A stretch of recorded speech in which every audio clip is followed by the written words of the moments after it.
Prenez place, merci.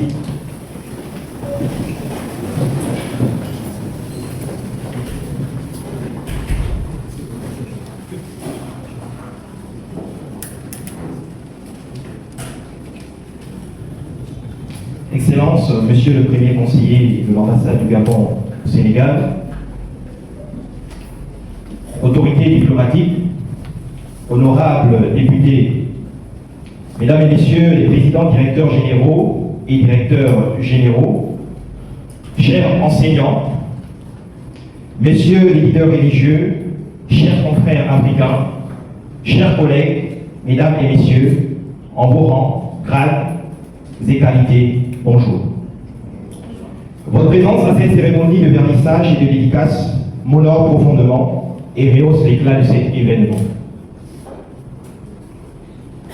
Car la vie ne se résume pas au nombre d'années vécues, mais au nombre de vies transformées. C'est avec une immense émotion et beaucoup d'humilité que je me tiens devant vous ce soir pour célébrer la naissance de mon ouvrage « Vaincre ou mourir, le secret d'une vie qui compte pour impacter ». Ce livre n'est pas seulement un ensemble de pages réduites.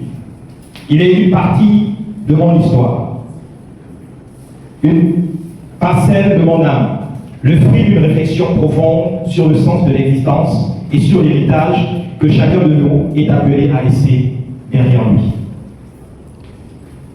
L'idée de cet ouvrage a vu le jour en octobre 2025. Pourtant, il ne s'agit pas du premier manuscrit que j'ai rédigé. Avant lui son nez, parler autrement, briller authentiquement, vivre pour choisir de vivre, le rêve gabonais, un livre en lien avec ma formation en droit de la gouvernance des énergies et des eaux. Ce sont les 3 livres que j'ai déjà eu à écrire avant celui-ci. Alors que je travaillais sur ce dernier projet, une conversation avec mon frère et compagnon de lutte, Séraphin Mavroulo, allait changer le cours des choses. Après lui avoir lu plusieurs chapitres, il me lança ces mots que je n'oublierai jamais. Président, c'est la première fois que mes oreilles entendent de telles paroles. Faites paraître ce livre. Avant tous les autres, le monde a besoin de vous lire.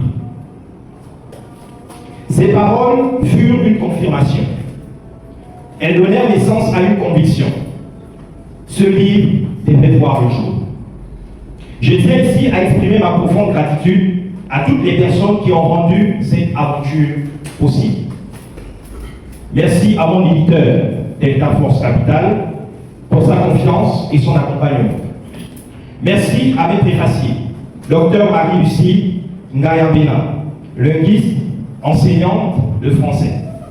Cette femme qui a vu l'élève avant l'écrivain. À M. Pape Ali Ndoye, consultant juriste et conseiller d'entreprise, enseignant-chercheur, spécialiste en droit des affaires et en droit privé fondamental. Ce monsieur a vu l'étudiant avant que vous ne voyiez aujourd'hui l'auteur. Je mesure pleinement votre acceptation à mon égard, car préfacier une œuvre, c'est accoler votre image à celle de l'auteur. C'est prendre part à l'actif, mais aussi au passif de ce dernier. Fort heureusement que je ne suis qu'un jeune ordinaire, qui, en raison des circonstances extraordinaires, ont fait de moi le leader que je suis aujourd'hui. Merci à ma famille, à mes proches, à mon équipe, à mes frères, à mon beau-frère présent dans cette salle, ainsi qu'à tous ceux qui ont cru en ce projet avant même qu'il ne prenne forme. En ce jour, je rendrai également hommage à mon défunt père, qui aurait aimé vivre ces moments avec nous, mais hélas. Je voudrais adresser une reconnaissance particulière à 3 personnes. À Madame Sen, mon enseignante, première lectrice, et première personne à avoir acquis l'œuvre avant même sa finalisation. J'y ai vu une confiance sincère et précieuse. À M. Mohamed Fati et à mon très cher grand frère Kevin Smaïsa, tous deux ont soutenu ce projet avec une foi remarquable, avant même d'avoir l'ouvrage entre leurs mains. Mesdames et messieurs, vaincre ou mourir, le secret d'une vie qui compte pour impacter. appartient à la littérature de développement personnel, du leadership et de la motivation. Cet ouvrage consacré à la croissance personnelle, à la connaissance de soi, à la résilience et à la quête de sens, j'ai souhaité y aborder une réalité souvent ignorée. Beaucoup paraissent forts sous les projecteurs. Beaucoup semblent invincibles devant les applaudissements. Mais lorsque les lumières s'éteignent et que le silence reprend sa place, chacun se retrouve seul face à lui-même. Alors apparaît l'homme véritable, sans décor, sans masque, sans artifice, face à ses peurs, face à ses blessures, face à sa destinée. C'est précisément dans cette rencontre avec soi-même que commence la véritable conquête. Je suis né sur la terre des guerriers, entre Bombay à Nyongé et Nyonda Makita au cœur du Gabon. Je viens d'une terre où l'on apprend très tôt la discipline, l'honneur, le courage et le respect de la parole donnée.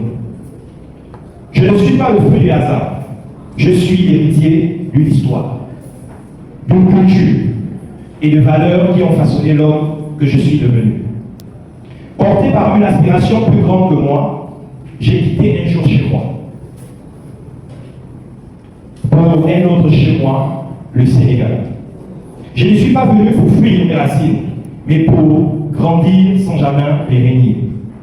C'est l'occasion pour moi de rendre un hommage mérité à mon très cher grand frère Nzigou Fabius, qui a eu acheté ce billet d'avion et pour avoir cru en moi.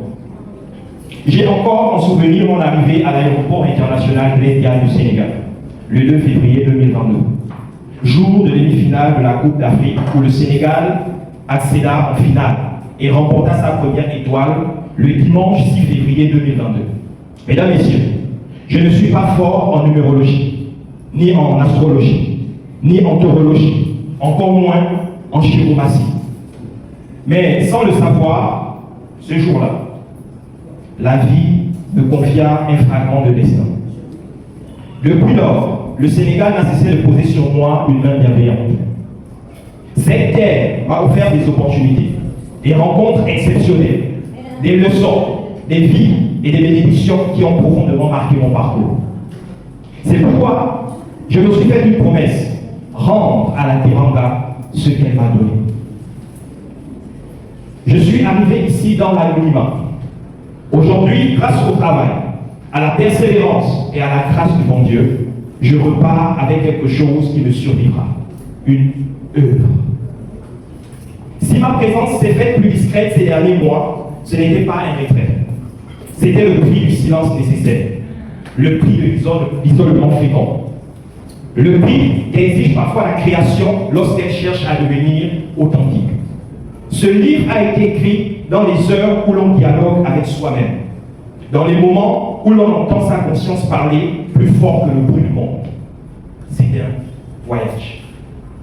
Un voyage à travers les doutes qui forgent le caractère, les épreuves qui construisent, les combats qui transforment et les victoires qui donnent un sens à l'existence. C'est un livre destiné à celles et ceux qui refusent de traverser cette terre sans laisser une trace. À celles et ceux qui veulent transformer leur passage en héritage. J'espère qu'en le lisant, vous entendrez résonner vos propres aspirations. J'espère qu'il vous rappellera que chaque être humain porte en lui une mission unique. J'espère surtout qu'il vous donnera le courage de croire en vos rêves. Car chaque rêve porté avec foi, nourri par le travail et soutenu par la persévérance, peut devenir une réalité capable d'inspirer, d'élever et de transformer les générations entières. Comme j'ai écrit dans cet ouvrage, la vie ne récompense pas ceux qui espèrent seulement. Elle couronne ceux qui décident. Mesdames et messieurs, le livre ne m'appartient plus. Il vous appartient désormais. Je vous invite à découvrir, à le questionner, à le vivre et à vous l'approprier. Dans quelques instants, j'aurai l'immense plaisir de vous le dédicacer pour chacun d'entre vous.